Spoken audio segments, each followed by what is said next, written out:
Lesson 11 for multiplying a fraction by another fraction. There are two ways that we can do this.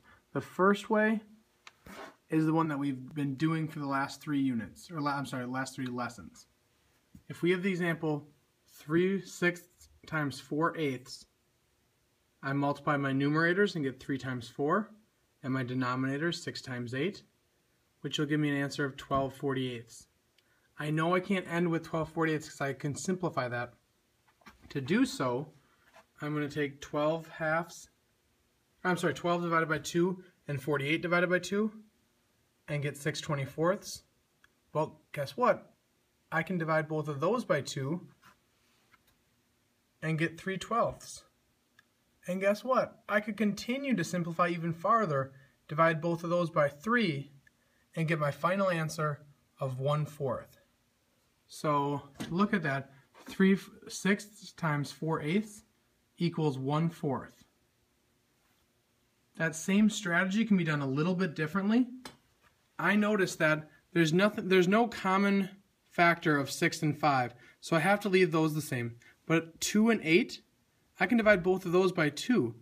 So I'm going to divide this by 2 and get 1, divide this by 2 and get 4. I multiply 1 times 5, 6 times 4, and get an answer of 5/24. And since that's in simplest form, I'm done with that question. The second way is a little bit different. It's going to be drawing pictures. So again, it's a pretty easy method, but it takes a little bit more time and a little bit more paper. Please consider it if the first strategy is difficult for you.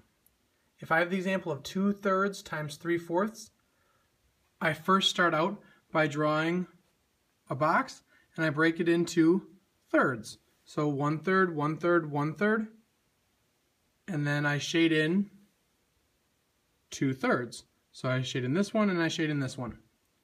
I drew it as two separate boxes so that you could see the difference, but as you see in the guide to practice, you could do this in just one step. So I drew a second box and I had the 2/3 shaded in. But then I also had a shade in 3/4. So I broke it up going horizontally into fourths. So there would be 1/4, 2/4, 3/4, and 4/4. And then I shaded in 3/4. So I shaded in this one, and this one. My answer is where the two shaded parts come together.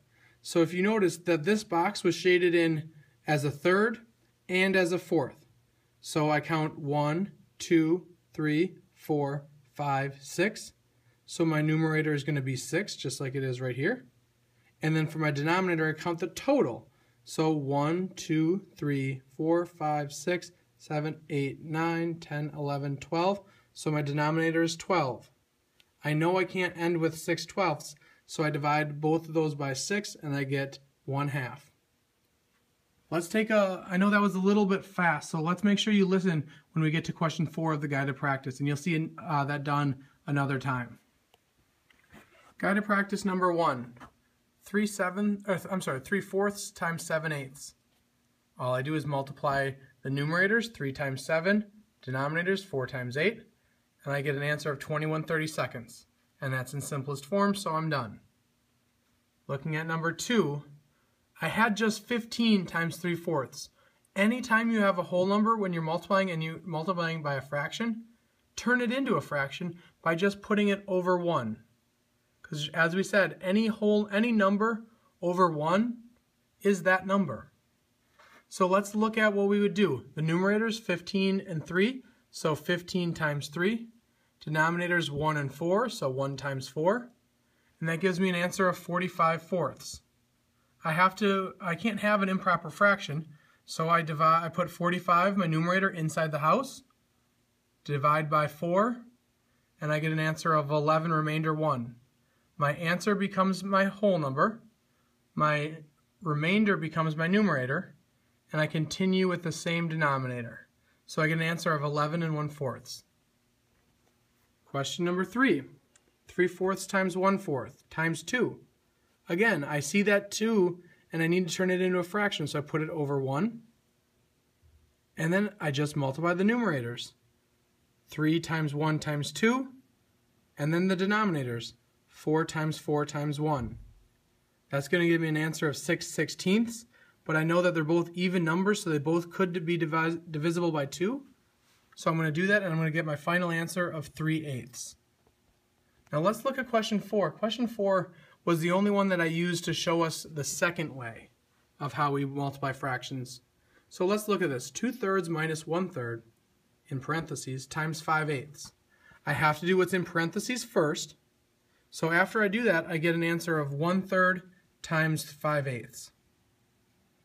I started out by drawing one box and breaking it into 8 parts. So 1, 2, 3, 4, 5, 6, 7, 8. And my number was 5/8, so I shaded in 5 vertical columns. And then I was multiplying by 1/3, so I broke it into 3 horizontal columns. And since it was 1/3, I shaded in just that top one. And remember, your answer is the boxes that are shaded in by both fractions. So I have these ones right here, 1, 2, 3, 4, 5. So my numerator is going to be 5. And if you count all of the boxes, you get your denominator, which was going to be 24. And since that's already in simplest form, I'm done. Remember, if you have any questions or you don't understand either one of the ways, please join me in one of my small groups. That's all for today. I'll see you tomorrow.